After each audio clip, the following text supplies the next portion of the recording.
I've got 6 o'clock. It's time to go and get our meeting started. I would like to welcome everyone here tonight. We got a pretty full house. Thank you for coming out. Just to let everybody know, tonight they're doing a test run as far as recording our meeting.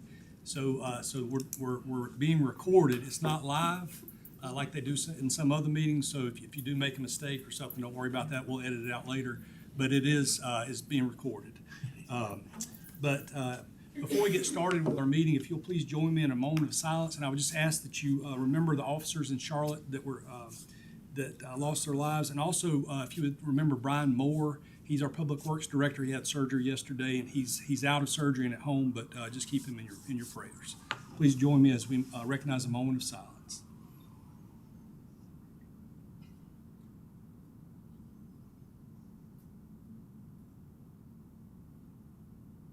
Amen. If you'll please stand with me and face the flag, join me in the Pledge of Allegiance. I pledge allegiance to the flag of the United States of America and to the republic for which it stands, one nation, under God, indivisible, with liberty and justice for all. Thank you. Al, the first item on our agenda is our conflict of interest statement. Thank you, Mayor. Pursuant to North Carolina general statutes and the Town of Mocksville Code of Ethics policy, I ask each of you, before you adopt the agenda, if there is any actual, potential, or perceived conflicts of interest with respect to any matters on this agenda which will come before the Town Board of Commissioners for consideration or decision at this meeting. If so, please speak up and let the board know before the agenda is adopted. Thank you, Mayor. With none being said. I just saw my name on 10A. Okay. 10A. Reappointment to the Tourism Board. Okay. I think we're good there. Okay. Thanks for bringing that up, John. My understanding is we were going to table the ABC board. Yes, so moving on the adoption of the agenda, Gotcha. I think we are going to table, we have a couple of folks that are interested in applying for that ABC board position, so we're going to table that to a future meeting. Does that need to be in the form of a motion or not? Does that need to be in the form of a motion now, or are we just adopting the agenda? Since it's before we've adopted it. You can adopt the agenda with that change, or you can table it by motion later. I move that we adopt the agenda with the changes, Justin's appointment. Is that correct?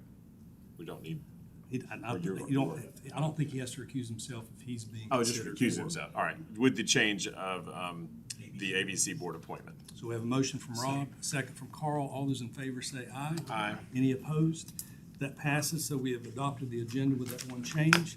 The next item on our agenda is citizen comments, and at this time, I would like to ask anybody that would like to say anything on behalf of the town or just anything that might be on your mind, you can come up to the podium and speak.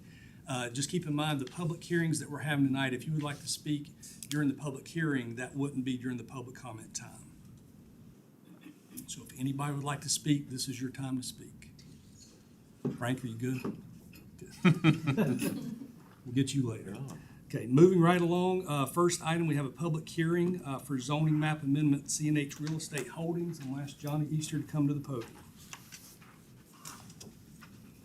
Thank you, Mayor, Board. Okay, good. All right. So I present to you TOM 24I50013.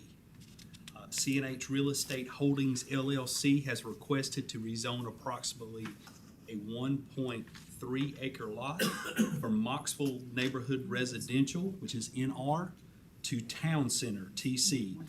The subject property is located on East Depot Street and is further described as Davie County Tax Parcel I-5-16-0B-0013. The current zoning, the proposed zoning is Town Center. The land use plan identifies it as residential. The applicant is C&H Real Estate Holdings LLC. The lot size is approximately 1.3 or 0.13 acres. The current land use, it does have a abandoned building on the property, and the proposed land use would be vacant. The surrounding zoning of the property to the north is a residential, which is an NR zoning. To the east is a residential, is an NR zoning. To the south of the property is a commercial industrial use, and it is a special purpose SP zoning district. To the west of the property is residential, and it's neighborhood residential zoning.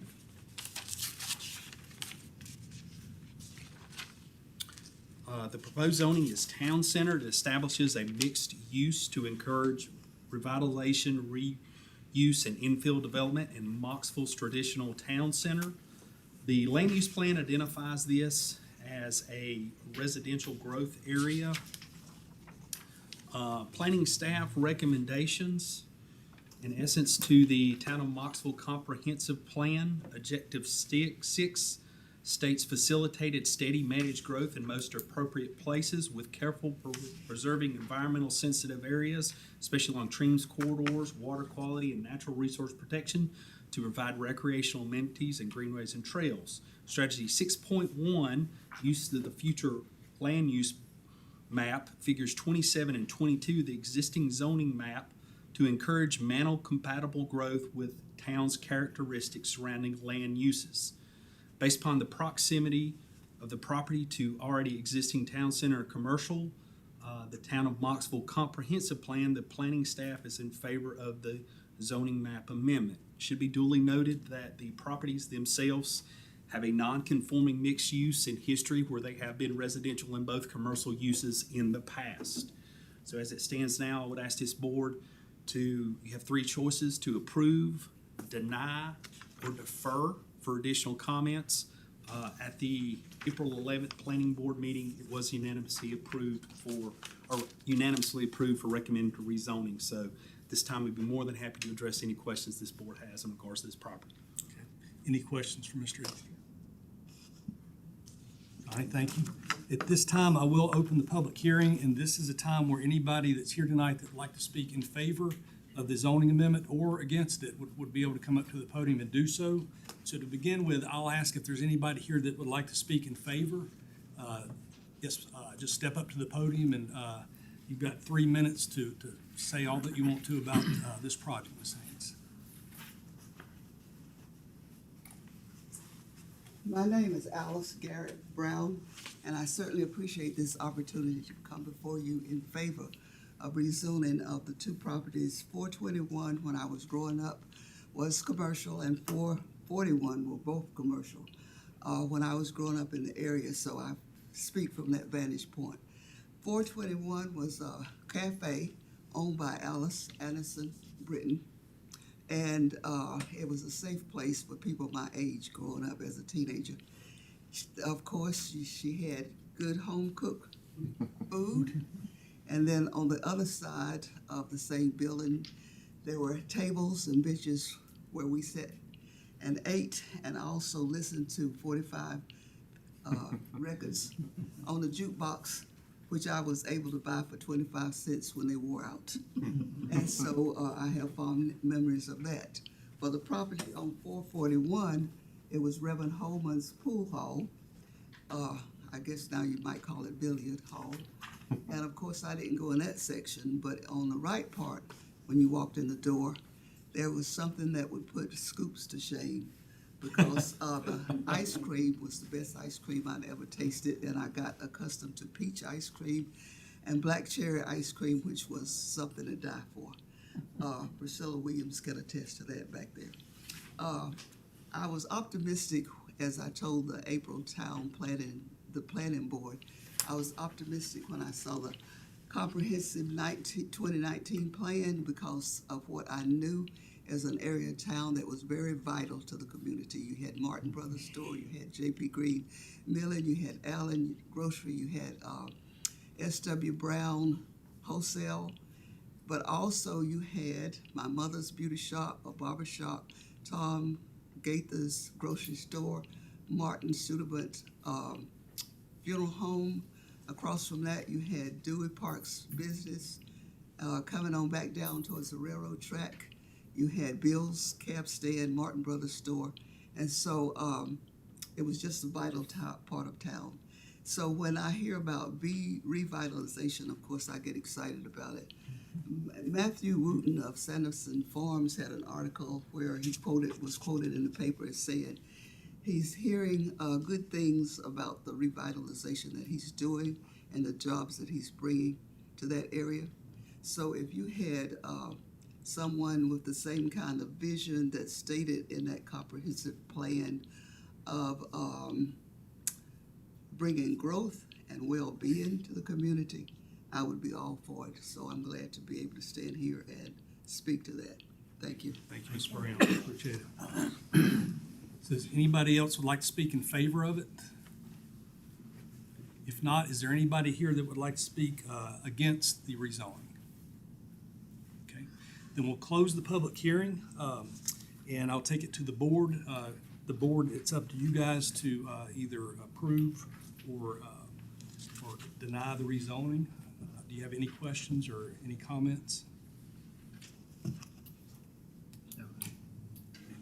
You just need to, I know that Al's got it. Mr. Mayor, if I could please, there's a new step required by statute. The board needs to adopt a statement explaining why the rezoning is a good idea or why it's not a good idea. And there are statements for the rezoning, one in favor and one saying it's not a good idea. For your consideration, feel free to amend these statements as you see fit, but one of these needs to be adopted before the rezoning is adopted. And again, this is a new statutory requirement, and my professional opinion is it's a good idea to practice this while we have relatively easy rezoning cases, and then it will be second nature when we get to difficult ones. So you'll notice in your notes there, Al's created for us some ideas of the direction we can either choose to go with being reasonable or not being reasonable, but that's the kind of the language that we need to follow. And I forgot to say, these don't need to be read into the record. These can be adopted by reference. Okay. So just need a motion as such. Motion reasonableness, you'll notice The language. It's in the there. language, that's right. So a motion to approve and using the wording that's in the agenda as referenced. Anything else I need to do, Al? You're moving to approve the one that's in favor of the rezone. Yes. Okay, that's So all. we have a motion to approve the rezoning. We have a second from Jenny. All those in favor say aye. Aye. Any opposed? Alice, thank you for that. I know that area in our town, we're trying to do some things to revitalize that area down there. This is a step in the right direction. And I think we have another rezoning in the same area. Johnny? It happens to be right next door. So I present to you zoning map amendment, TOM 24-I5-0014. The applicant is CNH Real Estate Holdings LLC. They have requested to rezone approximately a 0.1 acre lot from Mocksville Neighborhood Residential NR to Town Center TC. The subject property is located at 441 East Depot Street, and the property is further described as Davie County Tax Parcel I-5-16-0B-0014. The zoning district is currently neighborhood residential. Land use plan, it identifies as residential. The applicant, as stated before, is CNH Real Estate Holdings LLC. The lot is approximately 0.1 acres. The current land use, it does have a vacant, abandoned building on the property, and the proposed land use would be mixed. To the north of the property in zoning is residential, it's NR. To the east of the property is commercial use, and it is NR. To the south of the property is commercial, and it's SP. To the west of the property is residential, and it's NR.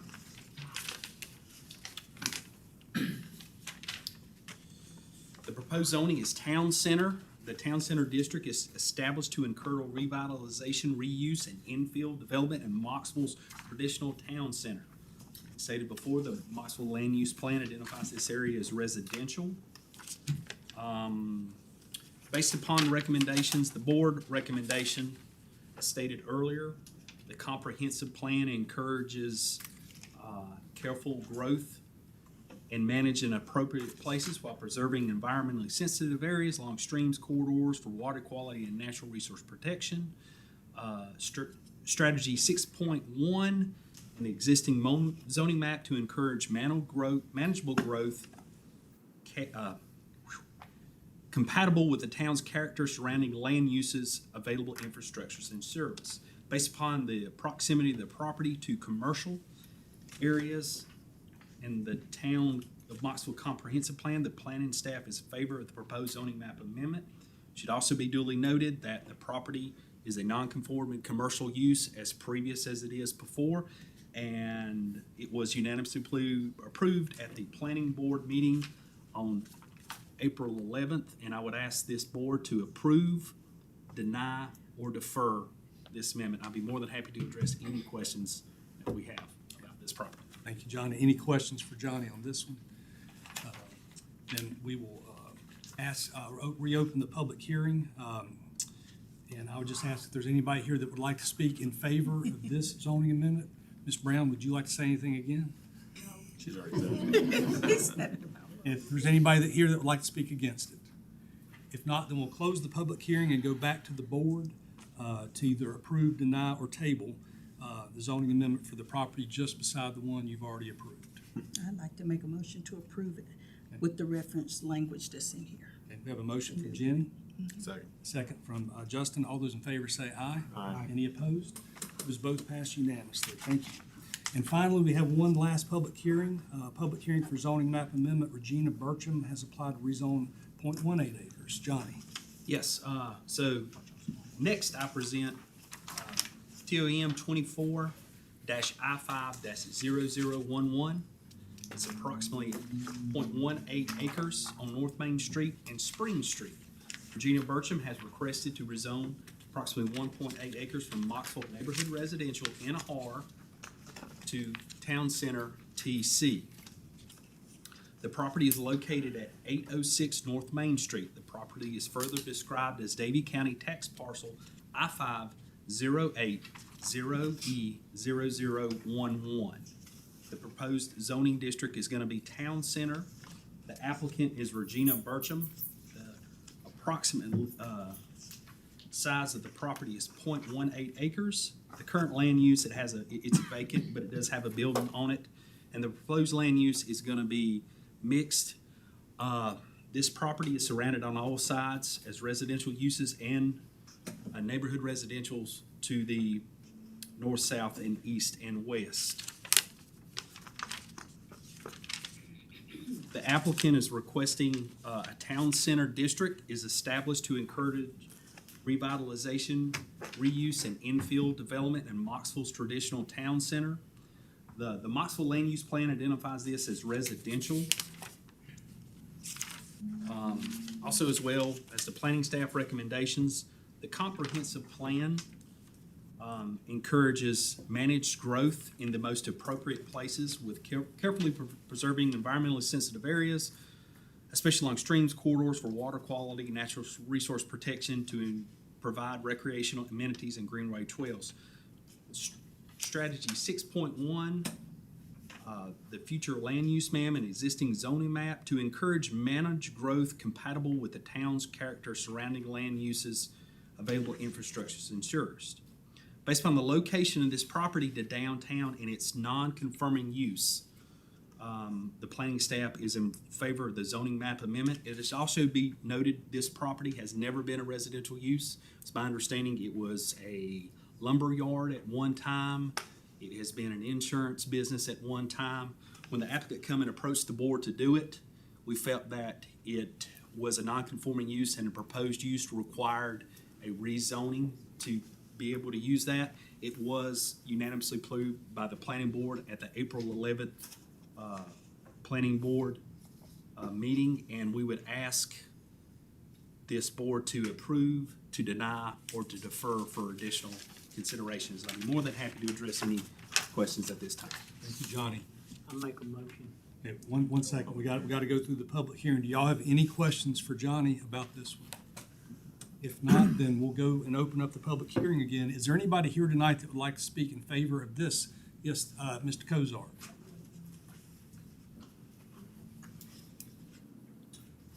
Again, I'd like to thank the board, and it's like Ms. Brown was speaking, I grew up in David County and grew up in Mocksville right here all along, and just like she grew up knowing S.W. Brown and everything down there, I grew up down there too, and all over town. Well, this particular building, I own this building up, and I bought it from the guy that had it since it was almost built.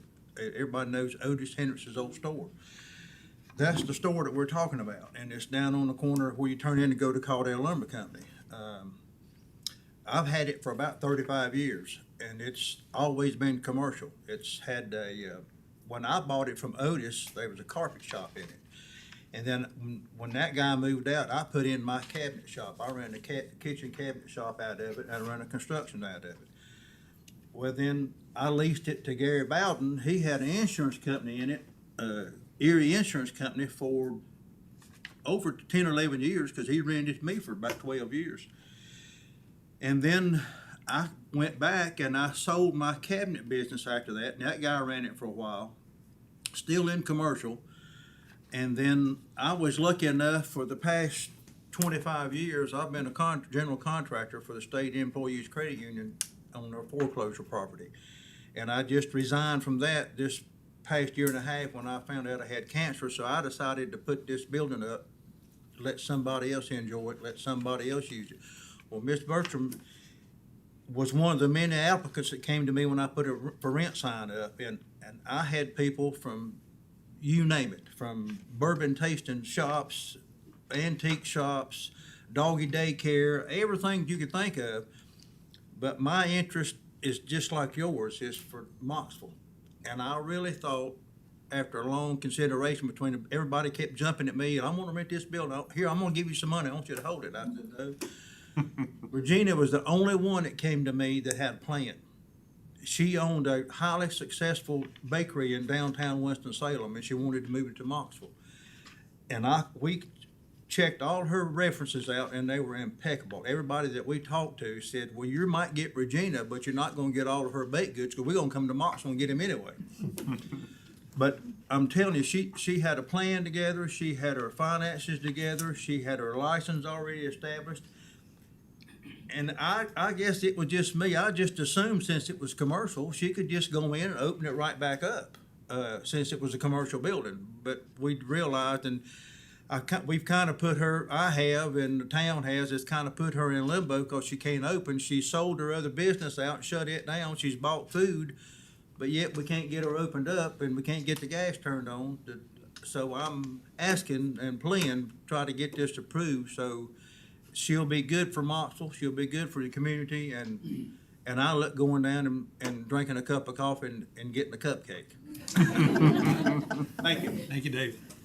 Is there anybody else that would like to speak in favor? Yes, ma'am.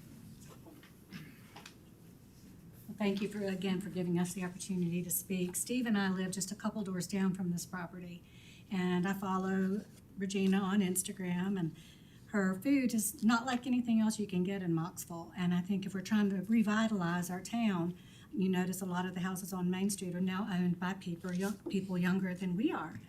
She's the key to helping bring more of those younger people in. And I think it would be a fabulous thing for our neighborhood. Thank you so much. Yes, sir. Just, if you would, state your name when you get to the podium. Steve Lowe, and I live at 768 North Main Street. I being a neighbor to this establishment, I just wanted to throw my support in, because that building really has got to be a commercial building. It is not suitable to be a private dwelling. And as David was saying, it's always been commercial. And I would hate to see it abandoned because you can't rezone it so it can be used for what its purpose was when it was built. And, you know, I'm gonna live right next to it, so if I thought it was gonna be a bad deal, I wouldn't be up here talking. So thank you for the opportunity.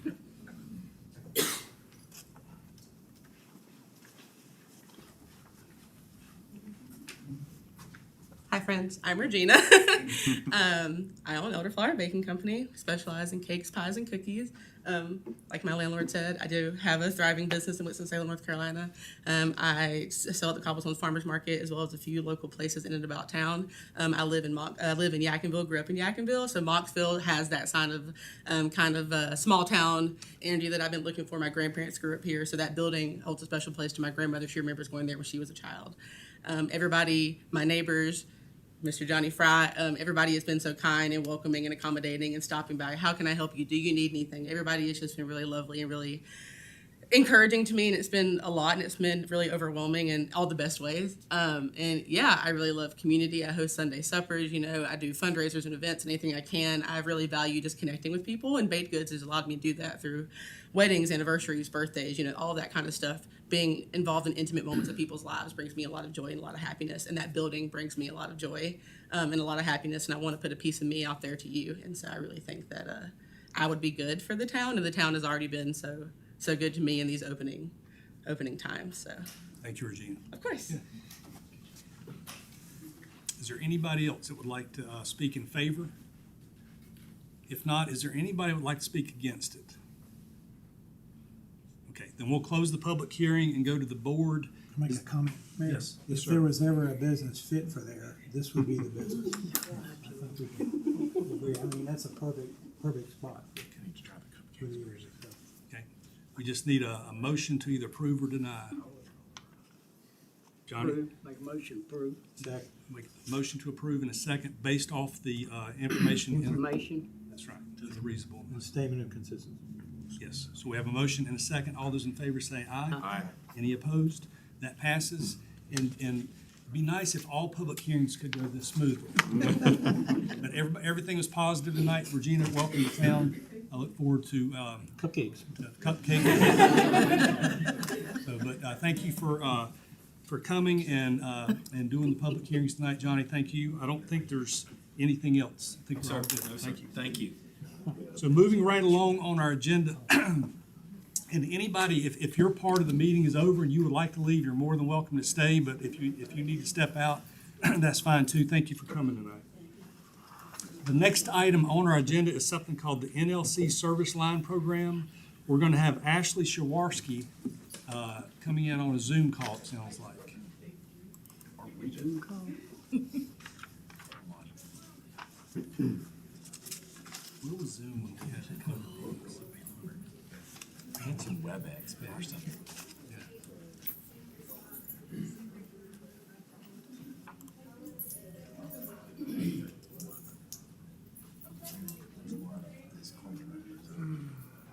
Oh,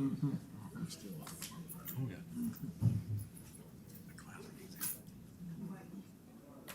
Well, this is a start, you know. Hey Ashley, how are you? Great, how are you? I am doing fine, so we are ready to start the presentation whenever you are. I'm gonna turn the mic off, and then when you get done, I'll turn it back on in case the board has any questions. Okay.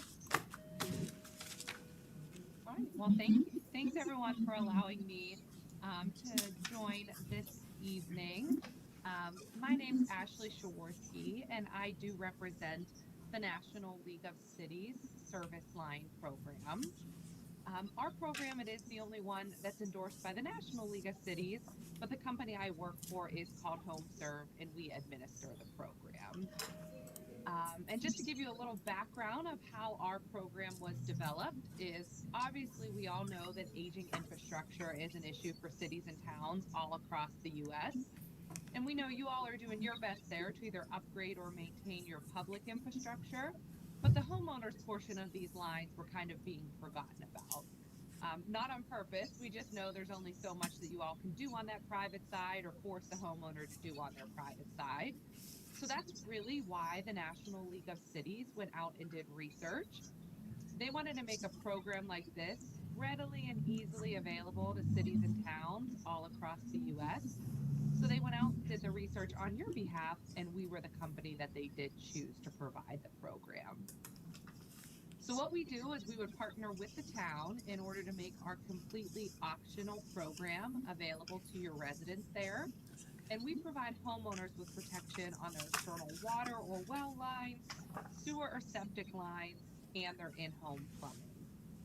And we always provide these services with a complete turnkey approach for the town where we handle all the aspects of the program. So we do the marketing, the billing, the claims management, and customer service. And there is absolutely no cost to the town if you choose to participate in the program. And the town does receive an incremental revenue stream for their participation. What I though always think is the best benefit of this program is that it really does help to raise awareness. Pretty much every community that I do speak with, I hear that same type of thing. That if a resident does have some type of issue on one of these external lines, a lot of times their first call is to someone there.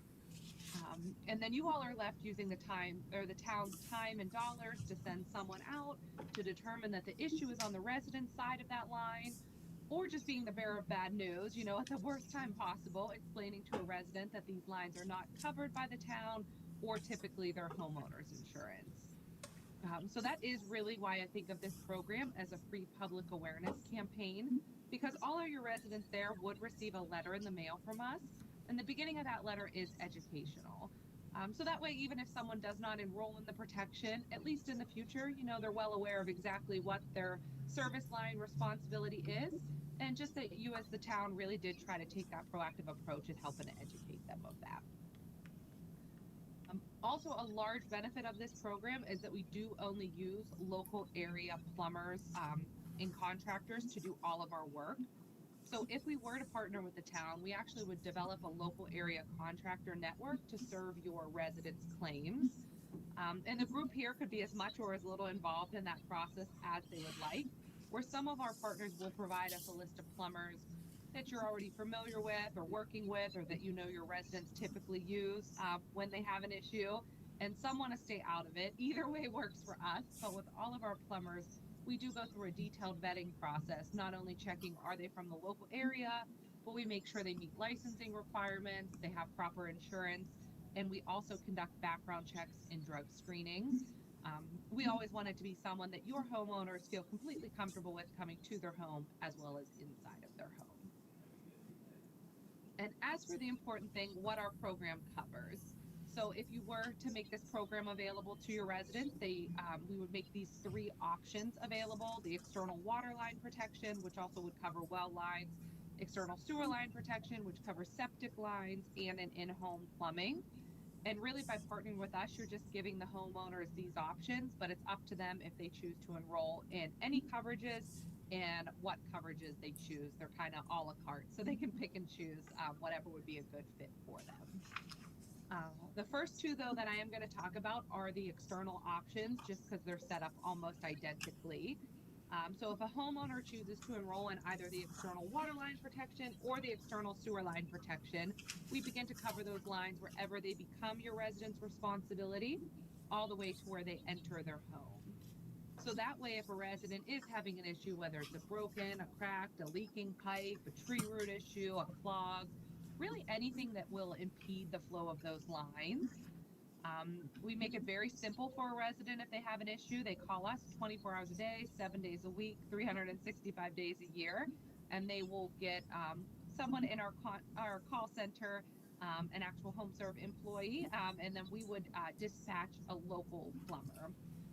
That plumber will go to that resident's house to see what's going on, and they would repair or replace their water or sewer line as needed. What the resident does receive for their coverage, though, is up to $8,500 towards each and every repair incident. So that is something that separates us from other companies out there, is that ours is always on a per incident basis. So we never have an annual or a lifetime limit, and we don't limit the number of incidents or claims that anyone can have. So your homeowner does, again, always receive up to that $8,500 towards each and every incident. In that, that would include public street repair if that's the resident's responsibility, sidewalk repair, any permitting costs and maybe associated with getting that issue taken care of as well. And we never have any type of service fee or call out fee because we don't want that to stop anyone from actually giving us a call and getting their issues taken care of. And then in addition to the two external options, we also do offer an in-home plumbing. And this really was kind of developed by request of our municipal partners as it was that missing piece of the puzzle. And this covers any of the water, sewer, or drain lines that are actually in your resident's home after the point of entry that may be broken or leaking. It also includes any lines that may be embedded under their slab or a basement floor and coverage for the repair of clogged toilets. And this again is very similar to the external options where there is never a service fee or deductible, no annual or lifetime limit, no limit on number of claims that anyone can have in a calendar year. And with the in-home, your resident does receive up to $3,000 towards each and every repair incident. And we really do come to find that when someone enrolls in any of these options, they are just a little bit more proactive about getting their issues taken care of. Because we know a lot of times a resident is nervous to call a plumber because they don't know how much it's going to cost them or can't find someone to come to their house in a timely fashion. But now your resident knows the cost of determining their issue and getting it taken care of is not coming out of their own pocket. And lastly, I know the big thing everyone wants to know is what's the town's involvement in the program. So we do market this program by direct mail. So you don't have to worry about us calling door to door, anything like that. We typically send a letter out to your residents 2 to 3 times per calendar year, normally in the spring, the fall, and the winter. And that's really the town's involvement in the program. Is before we send anything out to a homeowner, we actually customize that specifically for you. We work with the group on any edits and changes that you would like to see in that letter. And then once we get the approval, we let you know the date that we would be mailing those out. That way, if, everyone there knows exactly what their residents are receiving, as well as have input on that. And we do that before each and every time we send out a letter. So the town is always in complete control of that. And we never send anything unless we have your approval. So even if you approved it in the past, we know things go on in the town. You know, it's not the best time to mail. Just let us know and we can pick up for that next campaign. And to kind of let you know what our letter looks like is the beginning really is that educational piece, letting a resident know which portion of these lines that they're responsible for. It normally has a diagram as well as frequently asked questions. But it is an introductory letter where the town helps to introduce the program to its residents there. But it always states that we are a separate company providing the service and it is 100% optional. The information that we do send out does include the town logo or letterhead so your residents know this is a program that you all are participating in. But on that letter is all of our information. Our logo, our phone number is the only number listed on there, so they call us with questions or to enroll. Same thing with our website. They can get a lot of great information on our website or sign up that way, or they return the letter in the mail directly to us. We know you all have more than enough going on, so we do handle all the aspects. We do the marketing, the billing, the claims, and the customer service. And as I mentioned, the program is always absolutely no cost to the town, and the town does receive a revenue for their participation. So the town actually receives 10% of all of the premiums collected back in the form of a revenue every year. And a lot of our partners do different things with this. Obviously, anyone could do anything that they like, and some put it into the general fund. But we also have some partners that will use it to help residents that may be having trouble paying a utility bill from month to month. Some will use it for different types of social services programs that you already have initiated there within the community, or maybe go towards or different infrastructure projects that you're always looking for funding. It's really however you all see fit. And just kind of to wrap it up, we do have over 1,300 municipal partners, municipal and utility partners all across the U.S. here, and we do have 25 in North Carolina. And I know I have rambled on to you all this evening, so I'm sure you also may have some questions for me as well. So, Ken, is the board free to ask Ashley questions? Yeah, absolutely. I've got the mic turned Okay. on, so you can ask away. So I'll start. Ashley, I'm just curious, an average premium for a homeowner, what does that cost? Sure. So the pricing is for the external water line protection, it is $6.99 per month. For the external sewer line protection, it is $7.99 per month, and our in-home plumbing is $9.99 per month. Okay, And those are all separate, so a homeowner can pick and choose. They also can pay us a lot of ways. Some do annually, some do monthly, quarterly. But no matter what frequency they choose, it's always month to month for them. So they are able to cancel for any reason at any time and receive a refund for any unused premiums. Okay, thank you. Any other questions for Ashley? Cost was it? Okay. Do you guys have any other questions? Okay, Ashley, thank you so much for the information. We'll take that into consideration and see what we need to do to move forward then. Perfect. Yeah, thanks so much for having me this evening. Thank you. So Mayor, I did not leave that, I did not put an associated agenda item to vote on, but I did want to see what the board's consensus was on whether or not you wanted to explore this further and have this on the agenda maybe in the June meeting. Okay, how does the board feel about that? Yeah. Sure, let's put it on the June agenda. Okay. Just, if you could just include some of the specifics as far as the premiums and so on. Yeah, and Absolutely. could you reach back out to her and find out how much they generally generate in money with a town our Like for a size? I mean, community normally, our how, size, yeah, how you many mean? people are normally signing up for it? Okay. And you might even have a proposal on that revenue share if we did do 10%, what we would, what you would recommend that for. Okay, any other questions for Ken on this? If not, then we will move forward with our other items on this part of our agenda. We have 3 proclamations tonight, and I'd just like to enter into the minutes that we have a proclamation regarding National Law Enforcement Week and National Peace Officers Memorial Day. That will be the week of May the 18th this year. And just keep in mind our National Law Enforcement and Peace Officers Memorial Day, we do support our law enforcement folks here in Davie County. We have contracted out with the Davie County Sheriff's Department for law enforcement, and they do a great job, and we support them in all that they do and feel like that they are doing a great job. I will spare you the proclamation as far as me reading it. Just know that it will be entered into the minutes. We do have a proclamation recognizing Public Works Week. In that Public Works Week proclamation, we have several public works professionals that work for the town of Mocksville. Brian Moore leads that team, and they do a heck of a job in keeping our water and sewer and infrastructure top rated, and we appreciate all that they do. When those guys are out there dealing with water pipes and freezing temperatures, it is a tough job, and we appreciate all that they do. Just let it be known that that May the 19th through 25th is National Public Works Week, and we will honor our public works workers during that week. And finally, we have a proclamation to enter into the record that recognizing Older Americans Month, as May is Older Americans Month, the time for us to recognize and honor Mocksville's older adults. We have several older adults among us tonight. One day I'm looking to be an older adult, but I'm not quite there yet. But Johnny, you can let me know how that's working.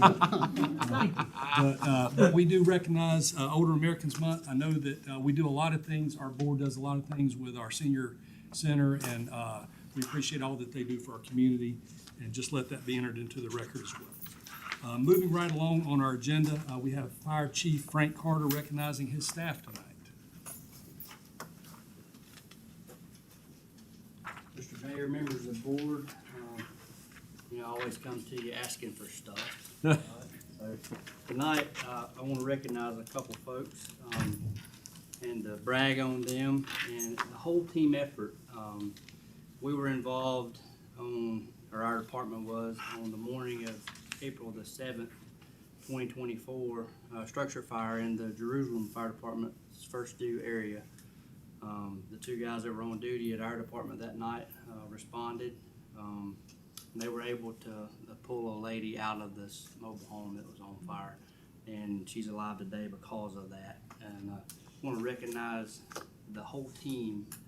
It's a testimony to how the 911 system works. We have the dispatchers here tonight that actually dispatched the call, and the folks from Mocksville that were there, and the folks from Jerusalem that were there that had a hand in the successful outcome of this.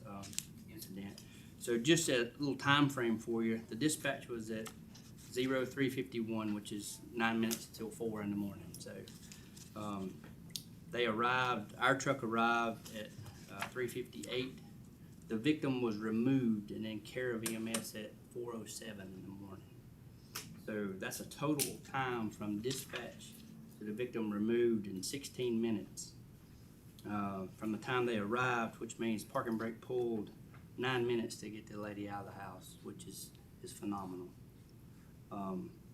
If you guys want to step up here, everybody that was involved, we got firefighter Ben Lagle, Ryan Hall, firefighter Austin Teese from Jerusalem, dispatcher Ryan Hepler. Nathan Williams was the other dispatcher on duty that night.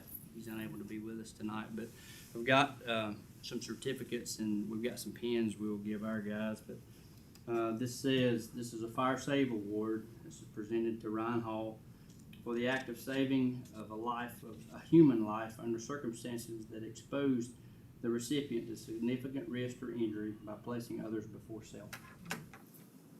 Hall. And Mr. Lagle receives the same commendation.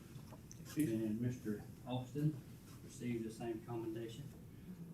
They actually, what that means is they had hands on the patient, right? So the other certificate that I have is a life-saving award for the act of saving of a human life, the efforts that did not involve personal risk or injury, but by the same token was just as important. And that's Mr. Hepler and Rodney, if you will accept that for Nathan. So again, super proud of these guys. It's just a total team effort from dispatch to the lady out of the house in 9 minutes is really good. So, and she was unable to be with us tonight, but she's alive today because of that. So, thank y'all.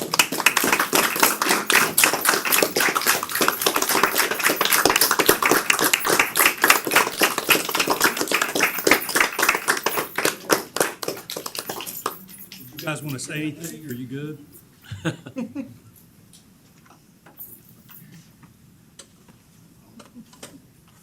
Thank y'all. Frank, thank you so much. We appreciate all that you guys do for the town and the county. I know we've got Rodney and Fire Marshal here tonight. Thank you for everybody coming out and doing these accommodations. Yes, sir.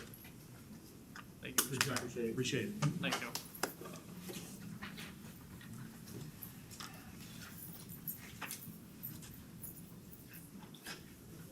So the next item on our agenda is to adopt the consent agenda. You'll notice that in your packets. Just need a motion to adopt the consent agenda. We have a motion from Justin, a second from Carl. All those in favor say aye. Aye. Any opposed? That passes unanimously. Number 8, presentation of annual budget message for fiscal year 24-25. Ken?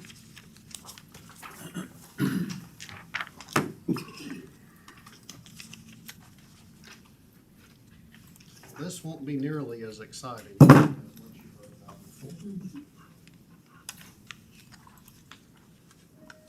But it is still just as important. So as we always go through this, and you all have heard this so many times that you could probably do these slides, but I think it's important we're always going for that balanced budget because it's required by law. Not everybody understands that. But we're also, when we're balancing the budget, we're balancing the needs of our staff. We're balancing efficiency with effectiveness, how well we can do something with how cheaply we can do something, and finding that sweet spot where we're being good stewards of the money that we get, but we're also able to give those results like Chief Carter talked to you about. And then, of course, we want to stay consistent with our mission, vision, and values, always. So our first core value is strategic. So in all the things that we do, we want to be looking at more than this budget year. And you all know that we've got that 5-year window we're looking at. We're looking at not only what we're funding this year, but how does what we fund this year help us get to where we want to be in year 5? So the first thing we look at is what are our internal weaknesses that we have to address. So first, We have aging facility and equipment needs. Streets and sidewalks, we're talking about pedestrian safety, resurfacing and maintenance, connectivity, streetscape, lighting and wayfinding, all of those things that impact not only our pedestrians, but the people who are using our community streets, the people who want to get from the highway to downtown so they can spend money, because Google's not gonna take you downtown. When you look for restaurants, it's gonna take you to Burger King and then all the box places. We're also looking at the needs of the town departments. So we've talked a lot about the fire needs, and we just ordered a fire apparatus. It's going to take 3 years to get here. That's a long time to wait. We are looking, we're talking about that future Station 2 location, trying to figure out what's the most strategic place to put that in. What is it going to do that's going to create the greatest good for our community?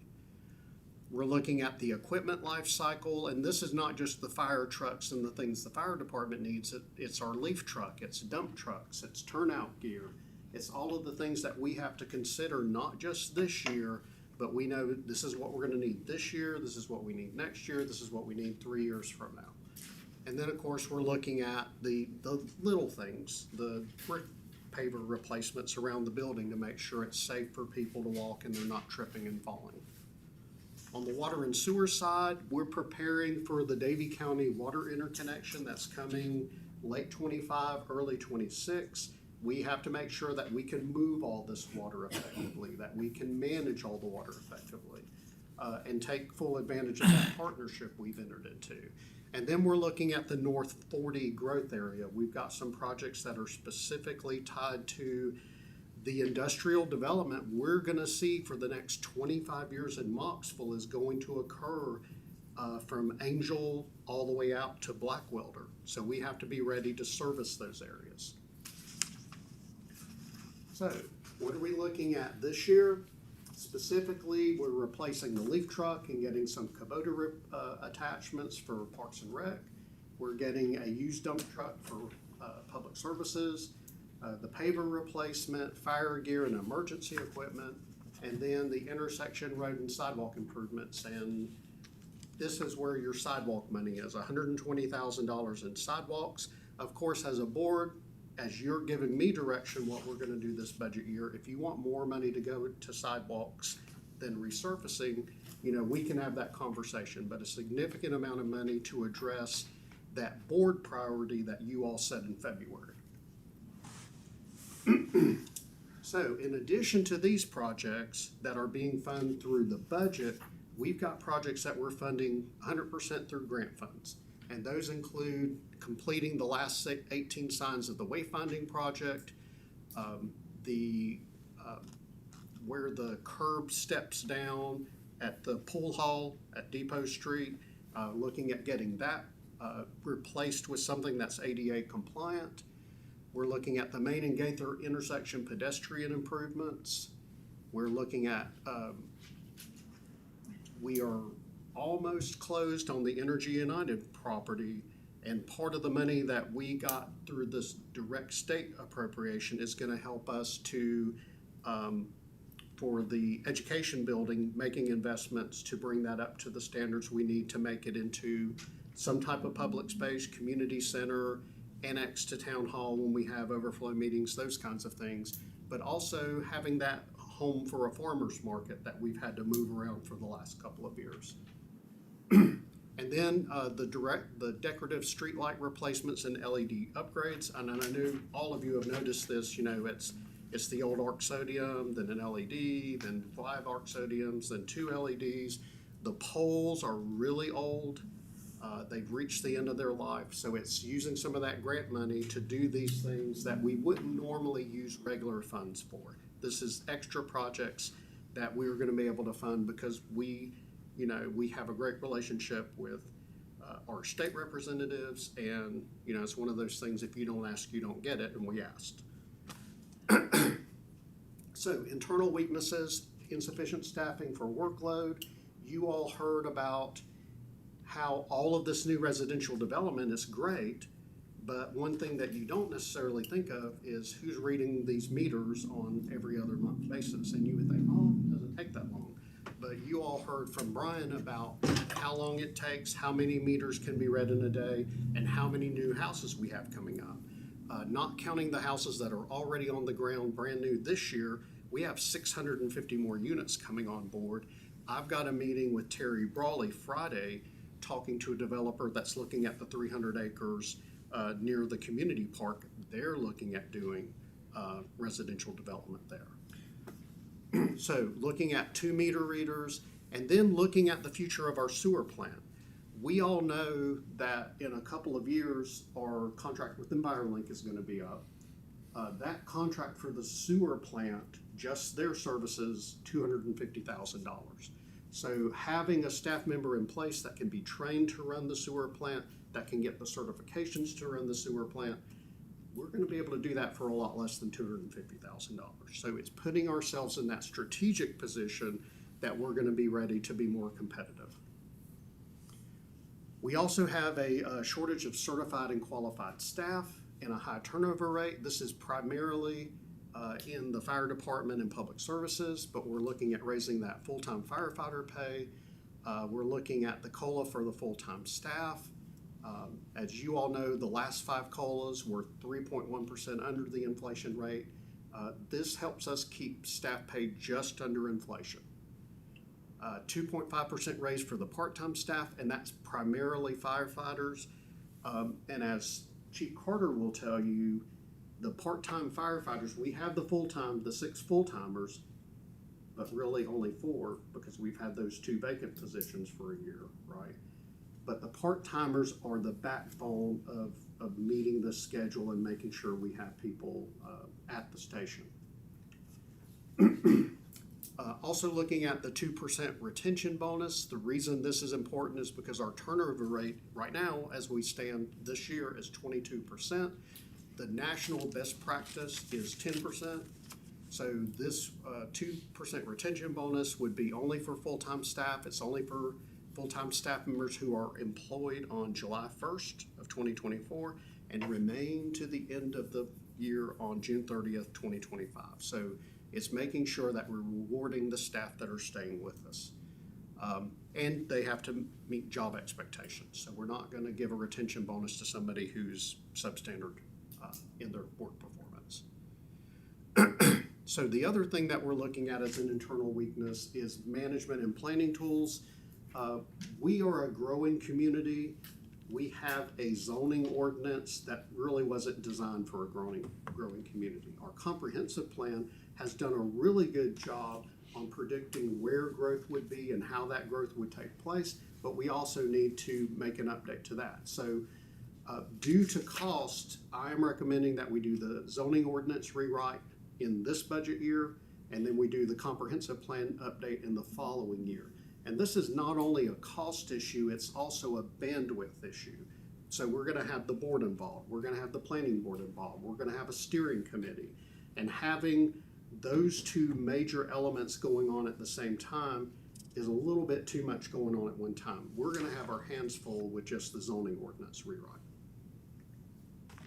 So now let's look at our external threats. What's going on outside of the town that we need to be aware of? So obviously, inflation and labor shortage is a real thing. Even though inflation is decreasing, it was like 3.4% for the last 12 months. We're still seeing that increased impact of energy and fuel line items. Duke Energy just made a major rate increase last year.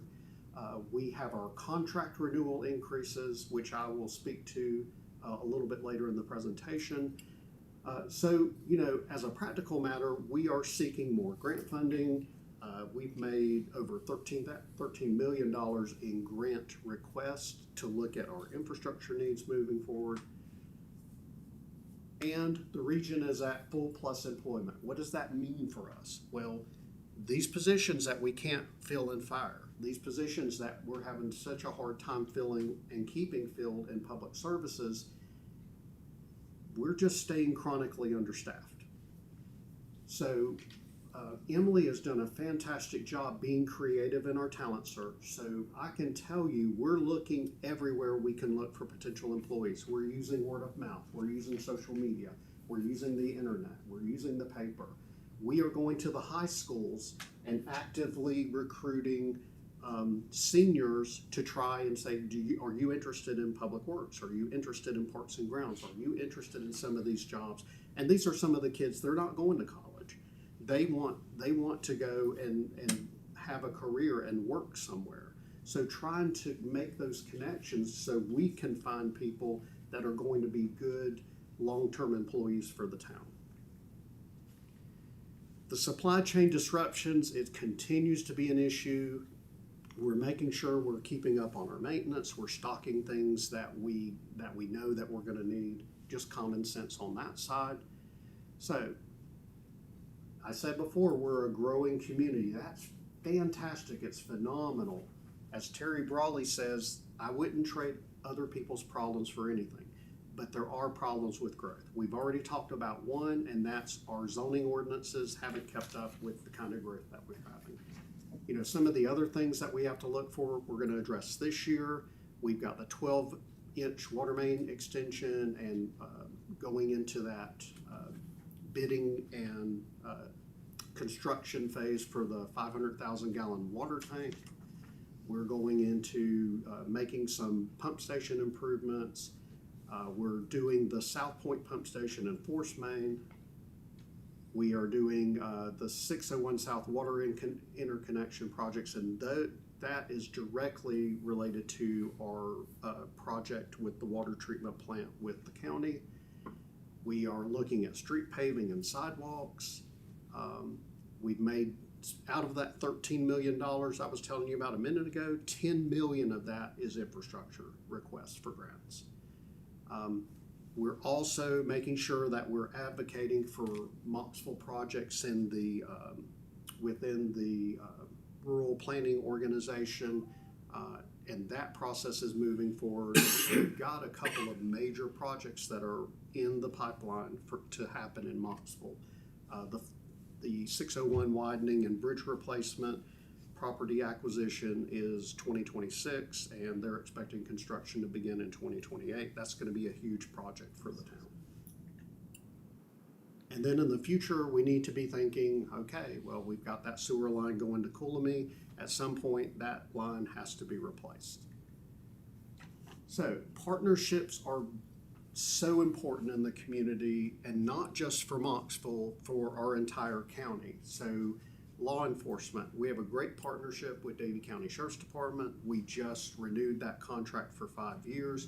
That contract has saved the town more than $350,000 a year. So the first 3 years alone, over $1 million in savings, just from that, having that contracted service with the county. There are increases, we'll talk about that in a few minutes, but it's still very manageable. We're still not spending what we would have been spending had we kept our own police department. And these are the kind of things we need to be looking at in the future as what are the things that we can partner with other communities or with the county and do better for cheaper. Water and sewer, we already talked about the water treatment plant partnership. We're working through the interlocal agreement for the water purchasing. We're also going to be talking to the county, and we are talking to the county for bulk purchasing for sewer treatment. So hoping that we can get both of those into place, and you know, to everybody's concern about the extra cost of treating the Breakbush sewer, you know, trying to mitigate that somewhat. And then of course in the fire service, the county is actually, you know, the county does the 4% tax on the county. We get every penny of what's collected in our fire district. That comes straight back to Mocksville. Mocksville spends that for our fire services. The county does over and above that. Now they're giving to all of the fire departments, but we're actually getting more than what our fire tax is collecting. So that partnership with the county, and that's understanding that this is a shared responsibility with public safety, is a very important conversation to keep alive. So let's talk a little bit about general fund. So our total budget, revenue-wise, we're about $12.7 million. That's a 16.5% increase from 23-24. In the general fund, almost 11%. In the enterprise fund, a little over 25%. So that's natural growth in ad valorem, interest income, and sales tax growth. On enterprise fund, you've got a combination of things working there. So part of that is our revenue growth because Breakbush Brothers is at full production now.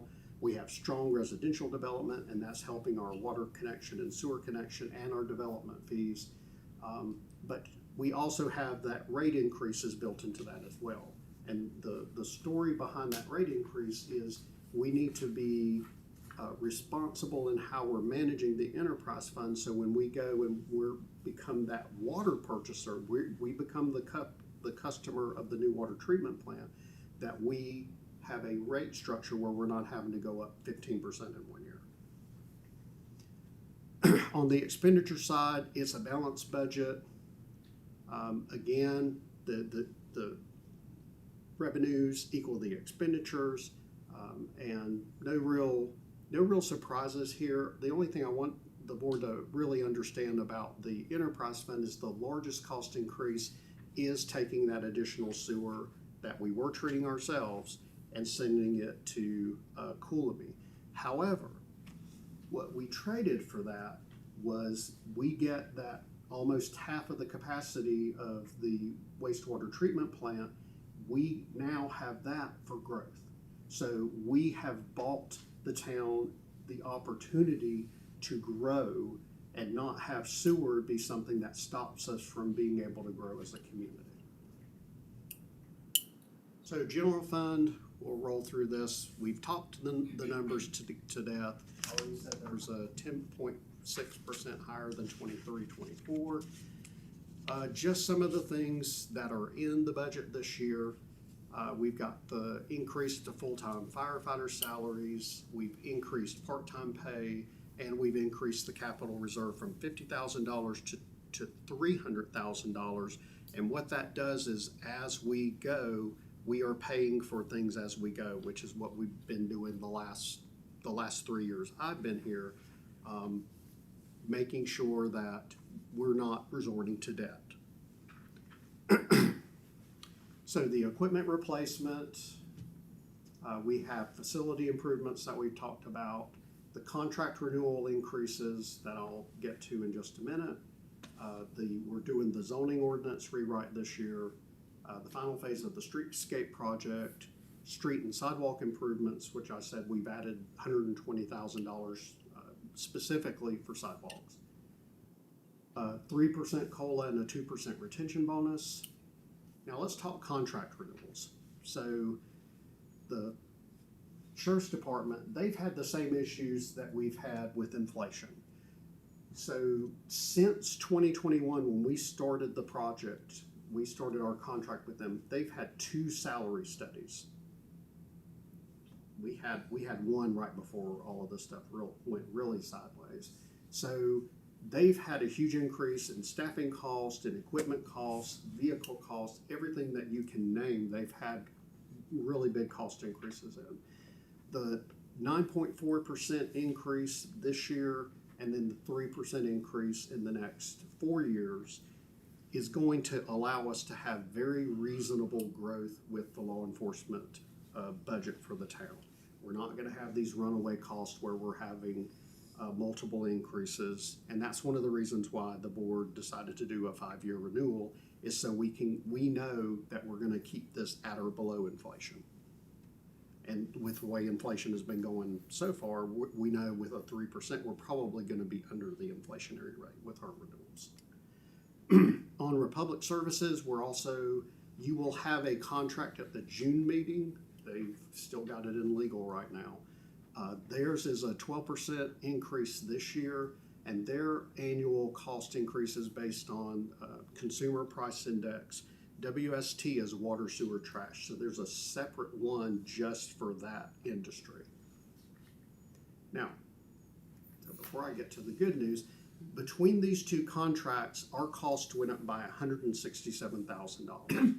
So one of the things as a board you're going to be asking yourself is, what are we doing with our revenues? Are we being responsible? There's no tax increase associated with this, we've absorbed these costs. These are not going to be passed on to our customers or our residents. So the other good news we've got to share is our insurance renewals are not going to impact our line items at all. We actually last year we did a 10% estimate. We didn't have the final numbers until really late in the game, and we just left the estimate as it was in the line items. This increase is going to be below what we had budgeted last year, a little bit. So we're not going to have any increases associated with health cost in the line items.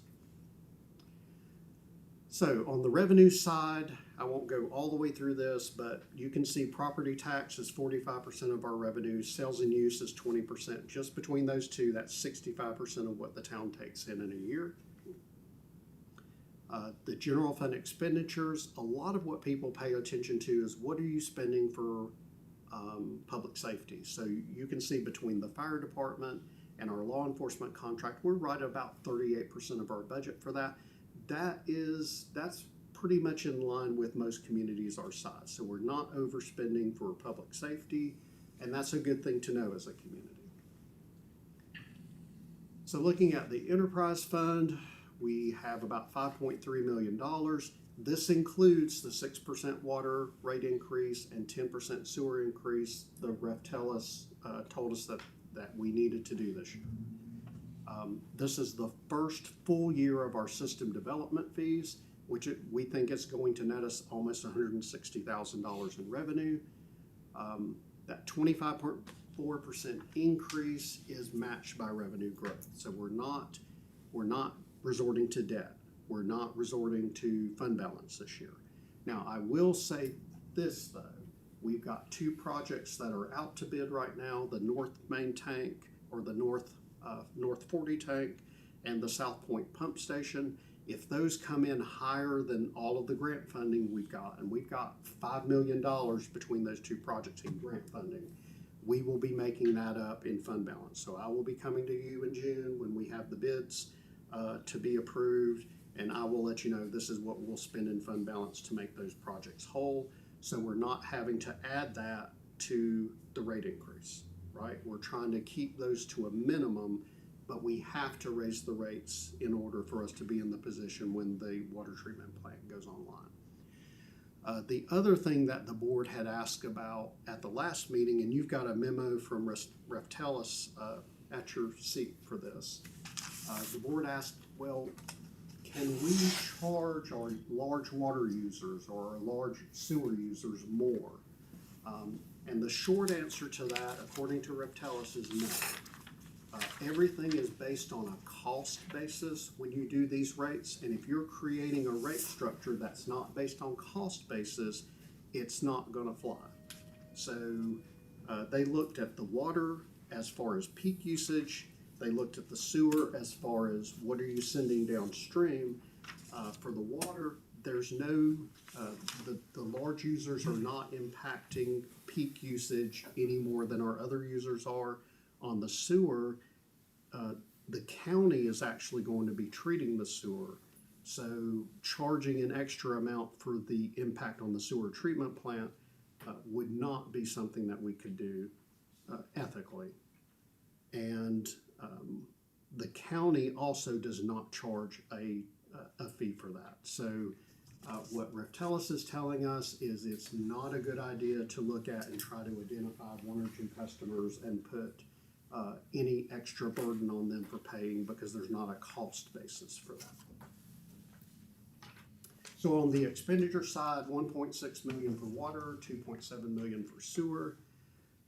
Capital projects, this is not counting what I just told you about the water tank and the South Point pump station. We got about $1 million in capital projects we're going to be paying for through the enterprise fund this year. Our debt service is very low.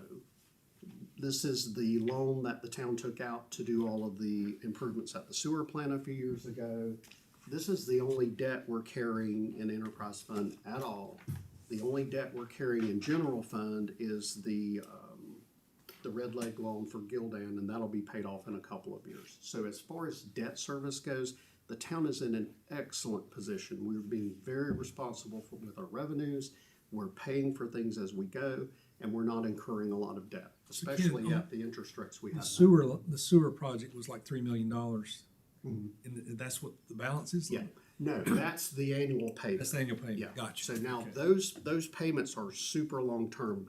Generally, USDA is 30-plus years. Lynn, do you know if that's a 30-year loan or a 40-year loan? 40-year loan. Wow. And what the idea behind that is when you're spending that much on a public structure, the concept is your taxpayers today should not be paying the entire cost of that. That's something that should be paid for equally over time for your residents now and your residents tomorrow. And then contracts and insurance, right about 60. So if you look at the enterprise fund revenues, water fees are 44%, sewer fees are 45%, pretty comparable.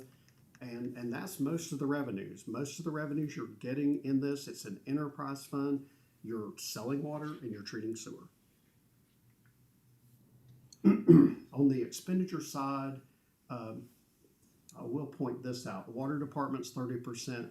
Sewer department always costs you more. Your water plant is going to make your money. Your sewer plant is going to cost you money. And that's just there's no community that's ever figured out how to make sewer a more profitable type business. So, a lot of information, and I appreciate your patience. I want to thank all of the department heads for all the hard work that they've done, helping me put the budget together, helping with all of the questions that the board have, making you all are informed, and you have really good copies of the budget that are easy to read instead of the tiny little things we used to have. But this time of the presentation is for you all to discuss the budget. And if you have any other questions for me, or if you just want to talk about different things in the budget, what you will be doing tonight is approving a public meeting to be held in June to vote on, to have the public hearing and to vote on the budget ordinance. So what you approve tonight can be changed when you meet in June. And that's all I'll say, unless you have questions. Anybody have questions for Ken? I just have, I just had one question. Like for full-time raises, we were saying we had a shortage, but we also had certified. We can't get people that's certified for fire Yeah, so department? the fire department, the chief hires firefighters, they have to be certified firefighter, and they have to be certified EMT. Right. So it's getting people who have those qualifications to apply, and then getting them to accept the position. So for the year that we had the two positions vacant, we had one qualified person who applied. Everybody else either didn't have their certifications, or they had one but not the other. We've had a few more since we ran the last promotionals after the first of the year, or the hiring process. But then we had several that we offered the position to, and they declined. Do we know why? Emily, can you shed any light to that? Did they like say If why? they said, They just said they didn't want to be considered anymore. That was what I got. So they didn't say anything about the pay or nothing like that, okay. Other questions for Ken? Several. Sidewalks. Are we going to, as a board, sidewalks were a priority of ours. Are we gonna, as a board, be able to give you feedback on where we believe those? absolutely, New I don't have construction any, points are- yeah, I don't have any locations that I have in mind. You have, at the very least, $120,000. Now, when you start looking at a sidewalk segment, you've got the planning, you've got the property acquisition, you've got all of that you have to do. But no, I would like the board to, have that discussion and give me guidance on where you would like to see a sidewalk segment. At some point. Second follow-up. So what is left, what would be left in state appropriated money? We don't know right now from the. with Those respect- projects if that we- I mentioned in the grant section, that takes up all the state money. Because what I had to do in order to get them to put the money in our account, we had to have the projects, we had to have a specific budget for the projects, and we had to submit that. So the projects that were in that section of the grant-funded projects, those were the ones that the state grant's paying for. So if we saw like, one that sticks in our minds is the roundabout created an opportunity for extending either Wilkesboro, part of Yadkinville, maybe to the senior housing or back to the senior center. There's a collection of broken sidewalk area in there. We would come back, if we designated that to be an area which seems to be of interest to citizens who walk there also, who jump off the sidewalk and walk on the street, you know, kind of jump back to the senior center. So we would do a budget amendment if we needed to, if we. No, once we- actually, we- you have, When we price there's this out. $333,000 in POW bill. So you But can, but the that's board also- can say, we want to use all of this for a sidewalk project. You can say, we want to use the $120,000 that Ken said we have extra and do a sidewalk project and do the rest for resurfacing. I can tell you, you know, $200,000 is not going to buy us a lot of resurfacing. But that's more of what I will need the board to come to some kind of consensus about what you want to do this year with resurfacing and sidewalks. So would we call a meeting, like a special call meeting to discuss sidewalks? Absolutely. Or you can discuss it here, and if there's consensus here tonight about what you want to do, you can talk about that. You know, it's all part of the budget process. I would definitely like to see Wilkesboro connected to the roundabout. And I feel like to do that, we probably need more than $331,000 You're probably right. in that line item. Where do we reach that money, you know, if we go ahead and put in the budget this year? Well, what I would suggest is if you can, as a board, if you can identify the area you want to have the sidewalks in, that's when we start having the conversation and we look at, okay, well, get somebody to come in and do a cost estimate for us.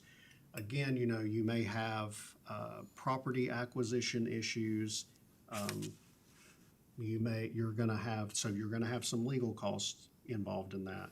You're gonna have the actual cost of getting property if the property owner doesn't want to donate it to the town. Then you're gonna have the design cost, and then we have to put it out to bid. So this is enough money to start us on that process. And then when you get to the point, let's say you get to the point and you bid that out and it's gonna cost $600,000. As a board, you can get back together and say, okay, well, we're gonna split this over 2 years, or we're going to look at doing this through fund balance. We have a very healthy fund balance. So not to do a carte blanche and say, we're gonna do this project and we're gonna spend X amount of dollars. I think, you know, having that incremental saying, we're gonna identify this area, we're gonna find out how much it costs, and then, you know, we can make those decisions, or you all can make that decision as a board, whether or not you wanna fund that fully or do it over a couple of years or however.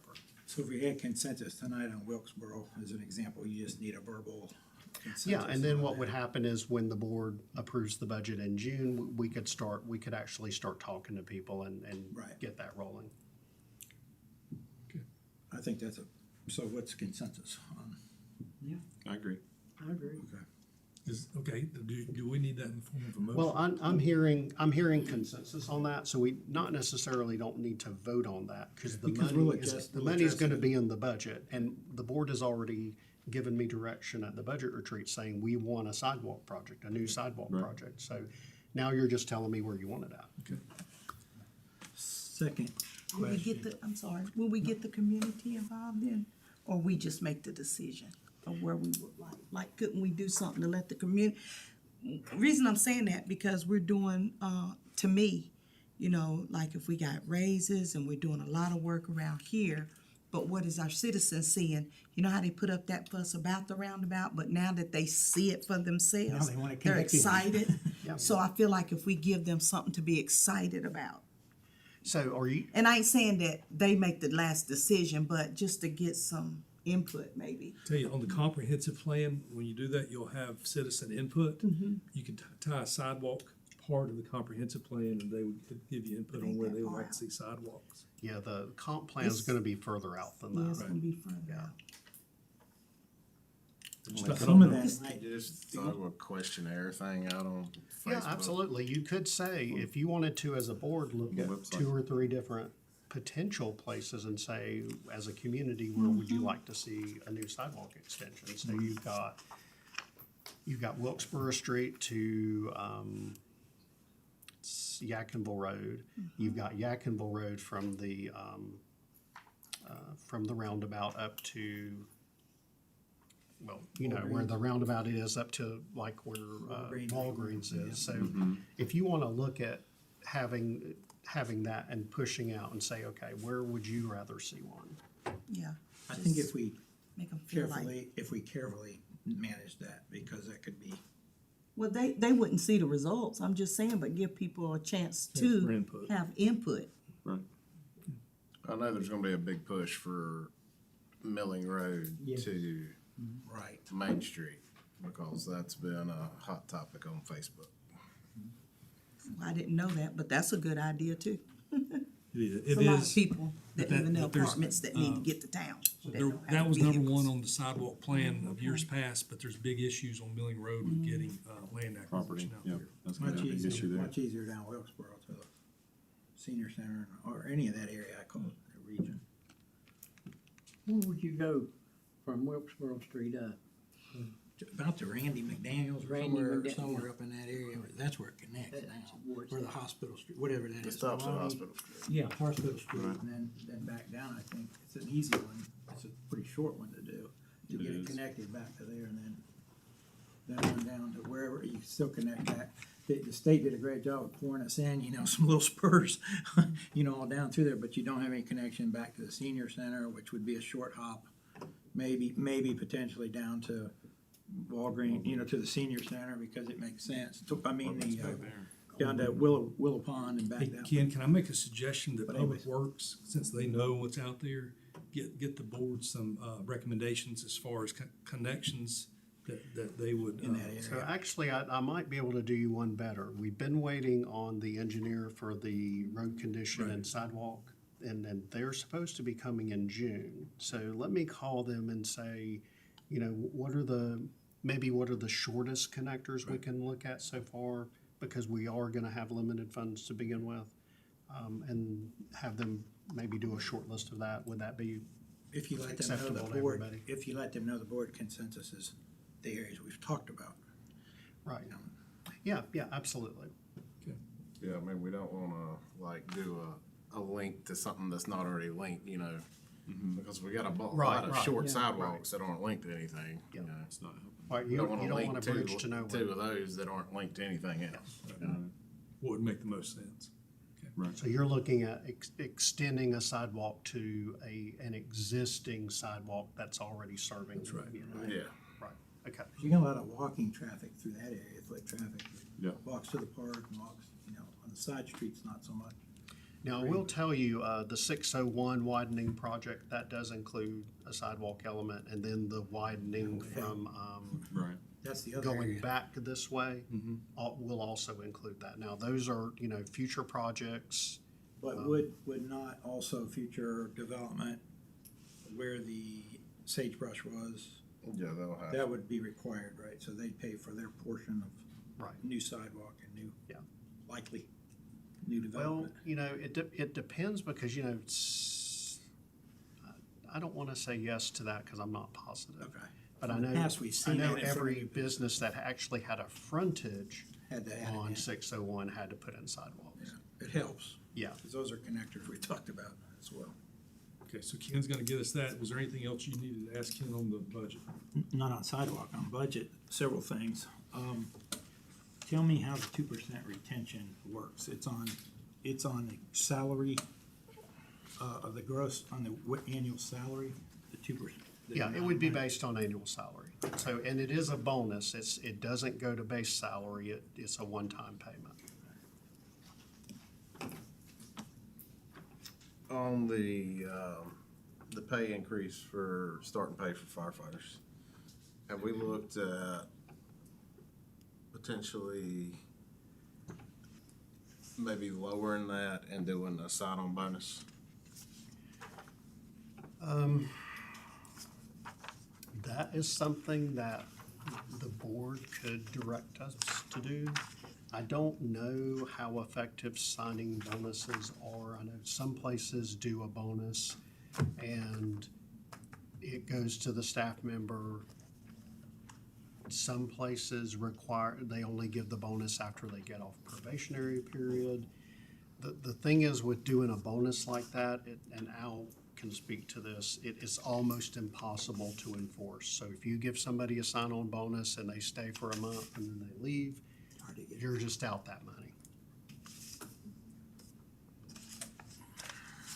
But if we set it at like 6 months, half, a year, half, 6 months you get $1,000, a year you get $1,000. Yeah, I mean, it's something that could be tried.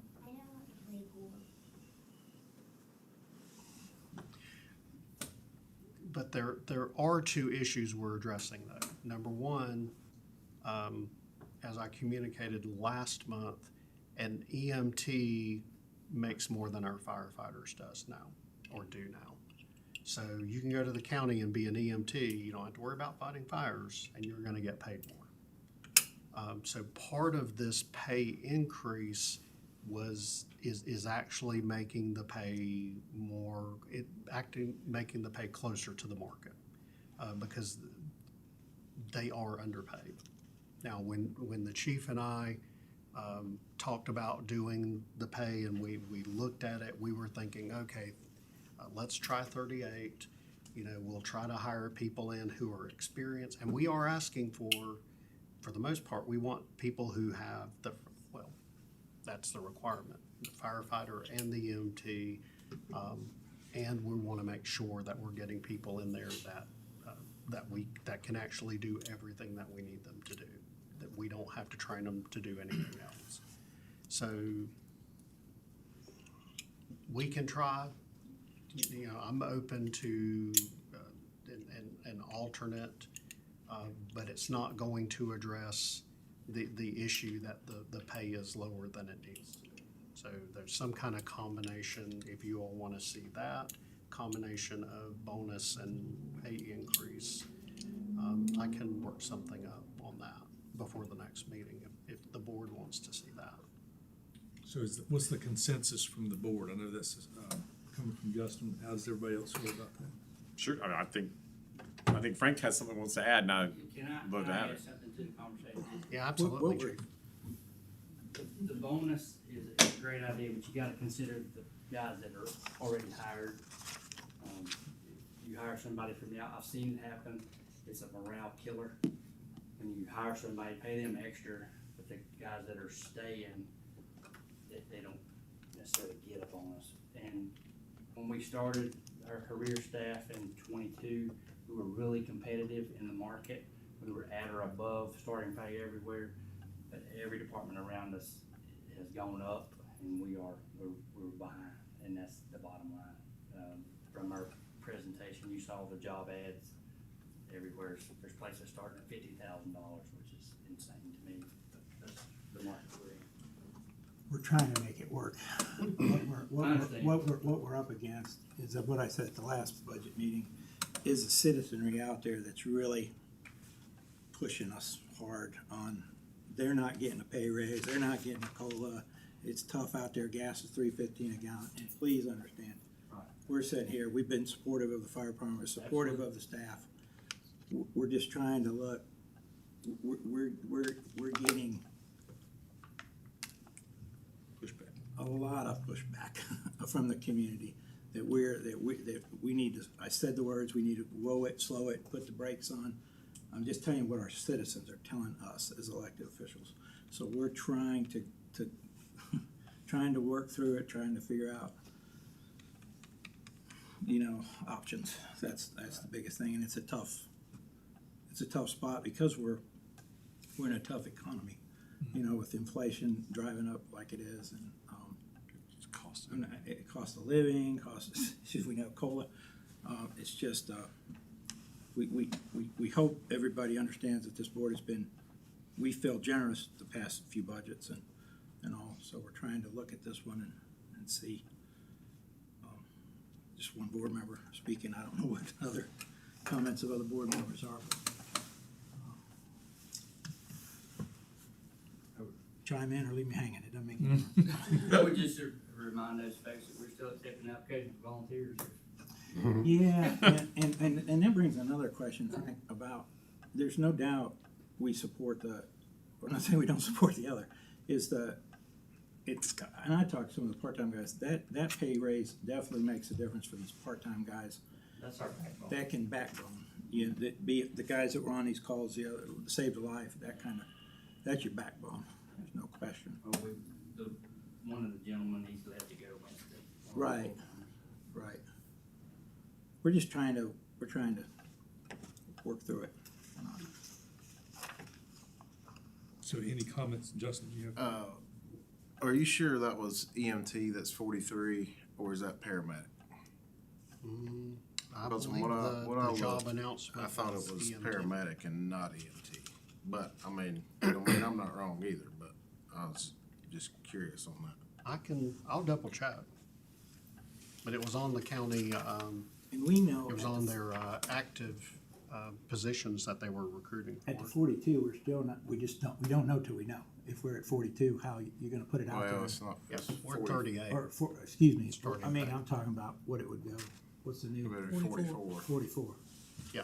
Whether it would, we would hope move the needle Right. for your staff. Another piece of that, I don't know how this plays into it, but that figure, was that not what we put in the Safer Grant as well? So if we get that, is that? Yeah, we're tied to that in the Safer Grant, but that's another Yeah, story. That's an unknown. That part isn't so much, but what's the total? We're tied to what in the Safer Grant? So when We would tie to that same number, right? If we took it. So when you do your budget, your personnel budget for the Safer Grant, if you don't ask, let's say you're gonna pay your staff $40,000, and then your board increases pay to 43, Right. you can't pay them 43. Safer Grant's only gonna pay 40. The inverse is correct too. So if you budget those at 42 and the starting pay's 38, you're paying them, because that's what you budgeted in the grant.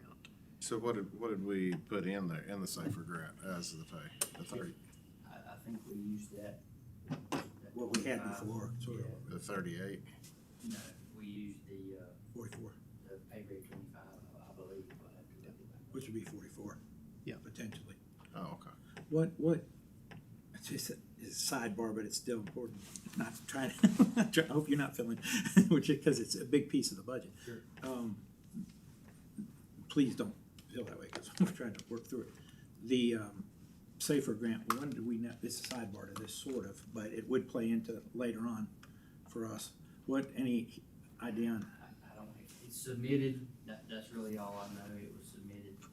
is there a does anybody know? Well, there's a deadline, like When they start when we would finally know, or I think they start awarding in like September. mid fall sometime? Yeah, it's tied to the federal budget, so their Gotcha. budget year starts in October. Definitely a competitive market for us to try to have to deal with, or look at, as a municipality. So I will say to the chief's points, and I mentioned this at the last meeting, we have tried all the levers that we know to pull Yeah. to get those positions filled, except raising the starting pay. So the chief's changed the schedule. We've looked at doing everything else. We've looked on the recruiting side. I mean, we are turning over rocks trying to find firefighters. The chief interviewed a guy from Texas, and it's just it's a limited resource. Yeah. And then, as you all know, this is a capitalist society, so if you've got a limited resource and a lot of people want it, it's gonna cost you more to get it. And that's really where we're at. It's not any fault of the chiefs, it's not any fault of the board. It's just, that's the market. It's the same thing with, the sheriff is paying higher for his, his deputies. You wouldn't believe how much the corrections officers' pay has had to go up because they, I'd much rather be a deputy than in the jail. Well, it's important to have it out there and have our citizens understand it too. Yeah. And for us to be able to bring it Been as forward. transparent as we could possibly be about it. Yeah, it's thank you. Thank you for the information. And I would think this would be a much different conversation if as a manager, I was presenting the budget and saying, we've got to raise the tax rate by 2 cents because we need to increase staff pay. That's right. Not only are we taking care of all the needs that are currently before the board in this budget year, we're strategically planning for our future needs, hence the $250,000 in the capital reserve fund. We are putting money back in our fund balance. We're taking care of everything. We're not taking on any debt. And the increases that we saw in the law enforcement contract and the garbage and recycling collection, we're not passing those on to the community. So I think that's the story we tell. We are fighting the market forces is what we're fighting, and we're fighting a losing battle, at least in the fire department and to a certain extent in public services. Public service too. Yeah. And clearly, a lot of great things happening within just a snapshot of the budget, which only really shows part of what happens on a daily basis in the community. So, and I know we got Frank here tonight. We didn't have him here the other night when we had our budget discussion. As far as your opinion on our fire district, if we were to do something like what Advance did, what is your opinion on that? I think it would, there's some rule that the budget goes to the county when that happens, so like you guys, I think, would lose control of some of that. Right. So I'd have to do more research on it. I'm not astute in that whole process. We knew it would be that the taxpayer would have to vote within the district. It's It's a somewhere, referendum outside. we were really frankly trying to look at, would that be an option? A funding vehicle, or would it still be better just as we are with ad valorem and how it's, how it Because plays if out? the entire tax district, fire district, were paying for the service, then it would take it off the town board to make that decision, but it also would give you more money to work with. Right. It would, and just speaking from past, our fire district money came from the county. The town never did really put a lot into the department years, I'm speaking 20 years ago, so I guess it's kind of come full circle now. Basically, you guys are paying the salaries for the folks, and the county's funding equipment. Right. It basically has working now. Well, the board's felt strongly, this board's felt strongly about Absolutely. where we're at on, This is. to all of our staff. Right, and, So that- I've been here 38 years, and never before has the fire department had the kind of support that from the town that we have now, and I'm most certainly appreciative of it. But, I don't have the answer. I can research it more. Well, it's something that the board that we were talking about, just that would put more money on the table for future development if we're talking another fire station that's going to be serving the entire district. And just so you guys know as well, the county is putting forth an effort for a quarter cent sales tax for capital improvements to the fire service only. Right. It's not sheriff's, it's not communications, EMS. They're going to try to get that on the November ballot. They tried it a few years ago, but they grouped everything and it failed. So this year it's strictly for capital improvement, building improvements, that kind of thing. So that's kind of out there as well. Don't know any numbers yet on that though, do we? Per department? No, that they're just thinking that it's gonna generate about $1 million a year if it passes. Now, they don't have a plan yet on how they would triage that. If Right. it needs your best, or if it's Well, there's 13 fire departments, is that right? 12. 12 fire departments, so all the buildings, they're looking at doing improvements on 12 buildings, not including ours. That's where we wondered if our fire tax idea might be worth looking. How would we pursue that, Ken? Would that be something you would check for us, or see how that would how that works Yeah, legislatively, I guess, or? I'd like to talk with Al about that, and let's Okay. get the legal questions Sure. surrounded, and then we can tackle the political questions, because that is going to be something the County Board of Commissioners is gonna have to support if Right. it happens, if it's possible, and we can do it, and it's the even- best move for the Citizens community. are gonna have to support it and vote. Yeah, for it. and that's a whole nother story for another day, Yeah. how that conversation comes out, so. It would make, and we talked about this at our last meeting, for the people in the fire district as a whole, which is a larger footprint, to pay for what they're getting as far as fire. They still pay their 4 cents. I agree, but so does the citizens of Mocksville, but the citizens of Mocksville are also paying the extra for the salaries. I'm just saying, if everybody in the district were paying the same amount for the same service. I don't know. So any other questions for Ken on the budget? Anything else? Any other discussion items? Okay, if not, then we're gonna move on to our next item. Do we need a motion, Ken, to adopt the resolution to call for Yes. public hearing regarding 24-25 budget on June 4th? So moved. We have a motion from Rob, Second. second from Jenny. All those in favor say aye. Aye. Any opposed? That passes. There's no old business. Moving on to new business, consider Mocksville Tourism Development Authority Board reappointments.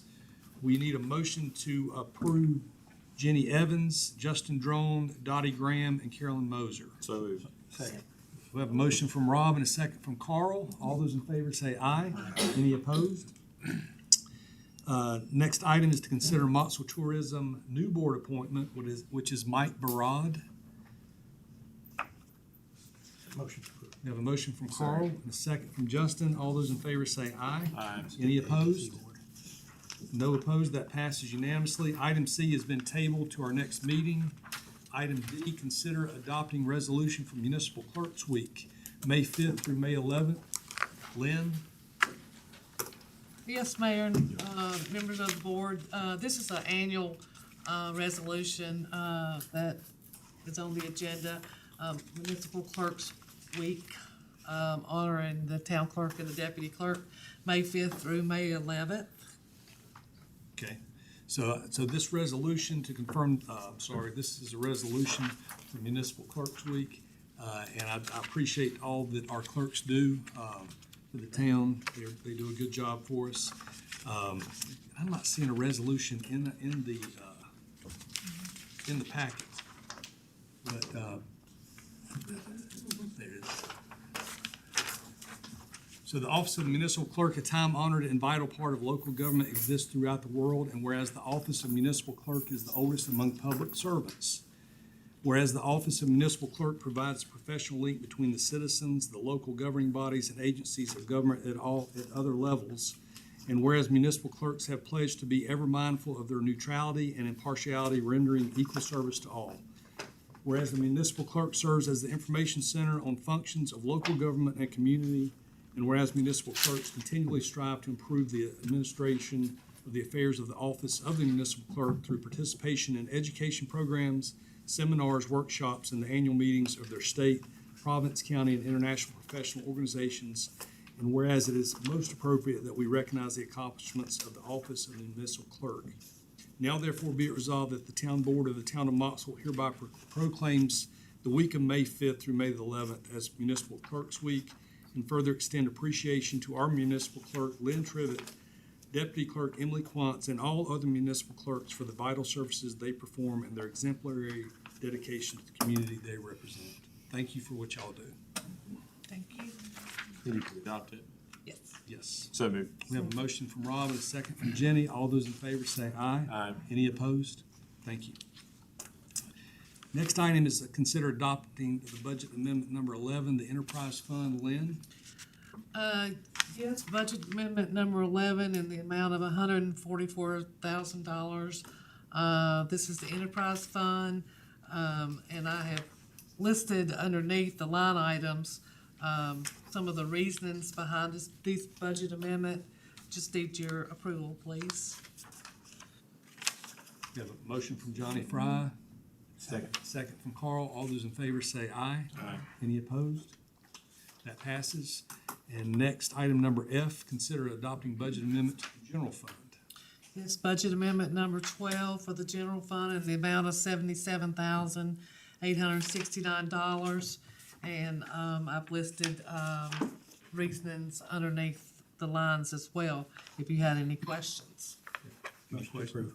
Motion from Carl, second from Rob. All those in favor say aye. Aye. Any opposed?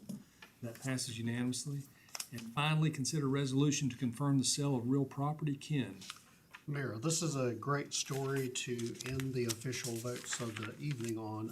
Mr. Ramirez is a former firefighter for the town. He lives next to this vacant parcel, found out that the town was wanting to sell it.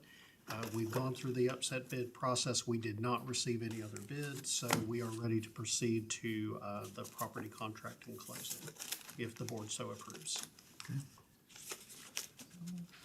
We have a motion from Jenny to adopt the to sell the real property, and a second from Justin. All those in favor say aye. Aye. Any opposed? That passes. And finally, communications from town staff. Al? I suppose I should be, I should feel complimented that you honored older Americans this evening. That's all I have. Okay, thank you. Glad you're here tonight, Al. Ken?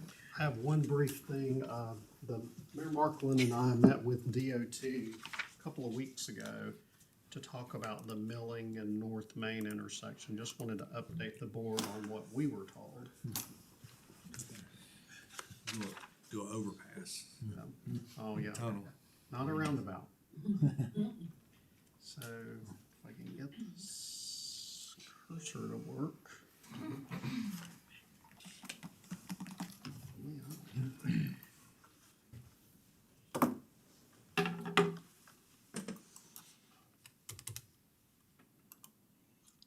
Well, I guess do it the old-fashioned way. So you can see the intersection of Milling and Main.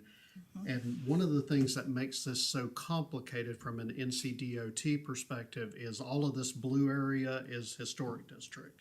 So for a long time, having this anchored at this intersection has kept really anything from going on. We had asked DOT to do a cost estimate for doing turn lanes in the intersection, and that would make a left turn and a right turn, alleviate some of the pressure from Milling Road. The cost of that project is today, if we did it today, $750,000.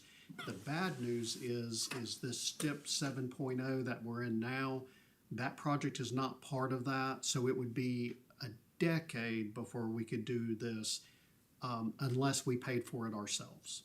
So that, one other downside on that, if the board just would recognize, if you're on Milling turning onto Main, either left or right, you still have to inch up to be able to see, then you would have both those cars inching up, so that doesn't really fix the problem. Yeah.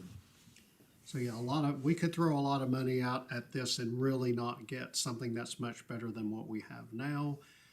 We did ask them about a traffic light, but this intersection does not meet the requirements for a traffic light. Unfortunately, there's been no serious injuries or fatalities, and that's one of the things they look at is how deadly an intersection is before they'll put a light there, which is a sad way of looking at it, but that's their metric, not ours. But it's been accidents there, I guess. Just Well, accidents is just, yeah. It'd be nice if they could put in a I mean, three-way because I've stop. lived off that road since I was Three-way stop. 7, and so when we get those houses up, it's gonna take me a long time to get to work. Well, there is a solution. There is a third possibility. So, and these are both NCDOT roads. So at the end of the day, they decide what goes there. They're going to approve whatever it is that they put there. What they have talked about is this intersection would be a good candidate for an always stop. So, they said that they've seen a lot of good results from doing that in other locations. A roundabout's hard. And it is a low cost, way of slowing the traffic down. So I know I talked to Johnny and I've talked to at least one other commissioner about speeding on Main Street. That would calm the traffic down coming in and out of town a bit. So, at least for now, that's what NCDOT thinks the intersection needs. So wanted to bring you up to speed. Anything else, Mayor? So is that something that the board will even have to recommend, or just? No, it'll we be don't the- get a say-so in that, unless we wanna pony up $750,000 for, doing the But how turnarounds. how could they move that forward on an always stop? That wouldn't take, does that have to go into that 7-year? No. STIP? No. No. The cost for doing the all-way would be it'd be less than $50,000. So if the board wanted to push that forward and just let DOT know that we're behind that, could we get consensus from the board to push that forward? Yes, I mean, if you all wanted like a resolution supporting that they do that, we could get something drafted for the next meeting. Or if you just wanna say, okay, Rob's shaking his head. No, I'm saying yes. Oh, okay. Sorry. Okay, so if you all wanted that, we could draft a resolution and send that to Pat Ivy. I scratched it. So I did talk to Clyde Scott Jr. on this. I had the pleasure of judging a chili cook-off at the Methodist Church with he and JD the other night. Clyde admitted that there would be some pushback from folks that travel 158 because it's a change, it's different. They're gonna have to stop. Right. However, this will solve or come as close to solving the issue coming out from Milling on the 158 and slowing down traffic going through Mocksville. So some of the accidents where people have hit light poles on Main Street and so on, it might. So if we have consensus from the board to move forward, maybe we can put on the next meeting's agenda a resolution that we support this. Yes. Okay. So I'm not seeing anybody that doesn't like that idea, so, okay, we will get something prepared. Okay. And that's all I have, Mayor. That's all from Ken. So communications from the board. Jenny, did you have anything No, tonight? just thank everyone for their hard work. Okay. Same. Good, I'm good. Nope, I'm good. Good. Everybody's good tonight. I just wanted to, everybody remember Mother's Day's this weekend. Get your Don't mothers. forget that. Yeah. Between a motion for closed session, Mayor, I take a 20-minute, can we take a quick break? Yeah, so if you'll make a motion to go into closed session. Yes, motion to enter into closed session for NCGS 143-318.11. Aye. Any opposed? We are adjourned. Thank you. All right, folks. Yes.